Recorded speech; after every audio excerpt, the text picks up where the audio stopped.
గుంట నక్క అనగానే నీకు గుర్తొచ్చే ఫ్రెండ్ ఎవరు? గుంట నక్క. అలా నీకంటే నీ ఫ్రెండ్ పేరు చెప్పు, ఎవరు గుర్తొస్తారు? పేరు వద్దు కానీ ఎంతమంది ఉన్నారు కౌంట్ చెప్పు.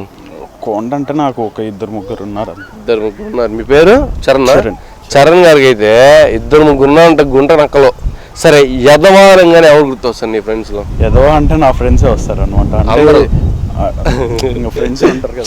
చరణ్ ఫ్రెండ్స్ అందరు యదవలే అంట, అంతేనా?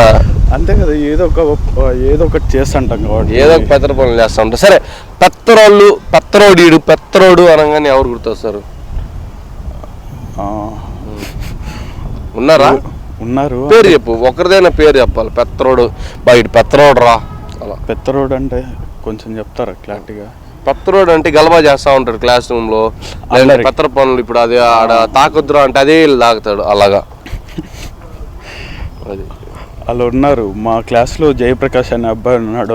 జయప్రకాష్, నువ్వు పెత్తరోడు. నువ్వు ఇది చేయొద్దురా అని సార్ చెప్పాడు. ఇంకో నెక్స్ట్ మినిట్ అదే సరే. అక్కడ మట్టి ఉందట, బామగన మట్టి అంటాడా?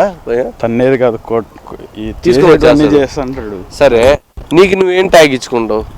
నాకా ఇంట్రోవర్ట్. సరే, చరణ్ అయితే ఇంట్రోవర్ట్ అంట.